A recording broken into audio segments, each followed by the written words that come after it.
கர்த்தர் அதிசயங்களை செய்கிறார் ஊழியங்கள் வழங்கும் ஜீவ வார்த்தை. இயேசப்பாவுடைய நாமத்திற்கு மகிமை உண்டாகட்டும். இயேசப்பா நல்லவர், அவர் பெரியவர், அவர் உங்களை நடத்துவார், அவர் உங்களை தேற்றுவார்.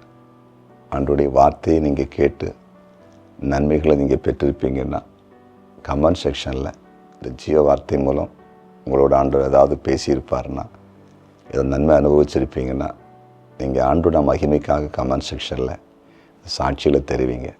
நாங்களும் உங்களோடு கூட இணைந்து இயேசுவின் நாமத்தை உயர்த்துவதற்கு அதில் ஏதுவாக இருக்கும். சரியா? அதே போல் உங்களுடைய ஜெப குறிப்புகளை நீங்கள் அனுப்புங்க கமெண்ட் செக்ஷனில். நாங்கள் தினமும் உங்களுக்காக ஜெபிக்கிறோம். இயேசுப்பா அதிசயம் செய்வார். சரியா? இந்த நாளின் ஜீவாத்துக்கான வசனம் சங்கீதம் 34:14.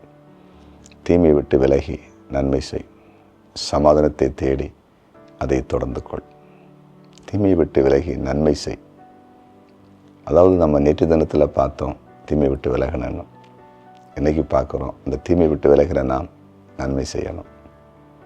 நான் தீமை விட்டு விலகிட்டேன், பரிசுத்தமாக நான் மாறிட்டேன், ஒரு தெய்வ பிள்ளையாக மாறிட்டேன், நான் இப்போ யாருக்கும் ஒரு தீமையுமே செய்வதில்லை அப்படி நம்ம வாழ்க்கையாக நடத்த ஆரம்பிச்சிருக்கலாம். நல்லது.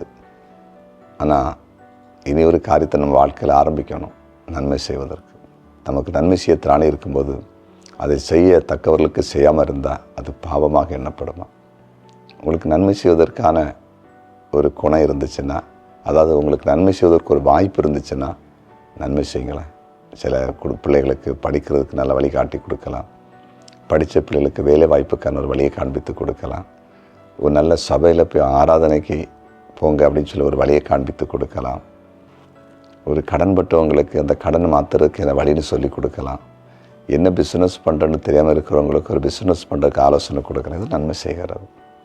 வெறும் நம்ம வஸ்திரமும் ஏழைகளுக்கு சாப்பாடும் கொடுக்கறது மட்டும் இல்லை, அதுவும் கொடுக்கணும். அது மாதிரி இப்படிப்பட்ட நன்மைகளை செய்யலாம் அல்லவா? உங்களுக்கு நன்மை செய்வதற்கான ஒரு கிருபை இருக்கா, திராணி இருக்கா? செய்ய ஆரம்பிங்க. அல்ல இது ஒரு நன்மை செய்யாமல் இருந்தால் ஏதாவது ஒரு நன்மை செய்யுங்களேன். நம்ம நன்மை செய்தால் தான் நமக்கும் நம்முடைய சந்ததிகளுக்கும் ஒரு பெரிய மேன்மை உண்டாகும். ஒப்பு கொடுப்பீங்களா? ஜெபிப்போமா? ஜெபிக்கலாம். ஆண்டவரே, நன்மை செய்வதற்கு சொல்லியிருக்கீங்க. தீமை விட்டு விலகி இருக்கிற நாங்கள் நன்மை செய்ய ஆரம்பிக்கணும். எங்கள் திராணிக்கு தக்கதாக நாங்கள் ஆண்டவர் எங்களுக்கு கொடுத்துருக்கிற ஞானத்து தக்கதாக, அறிவுக்கு தக்கதாக, எங்களுடைய படிப்புக்கு தக்கதாக, எங்கள் வேலைக்கு தக்கதாக, எங்களுடைய ஆண்டவரே நாங்கள் இருக்கிற அந்த ஒரு நிலைக்கு தக்கதாக மற்றவங்களுக்கு நன்மை செய்வதற்கு கிருபை தாங்கப்பா. உங்களுடைய பிள்ளைகள் நன்மை செய்ய ஆரம்பிக்கட்டும்.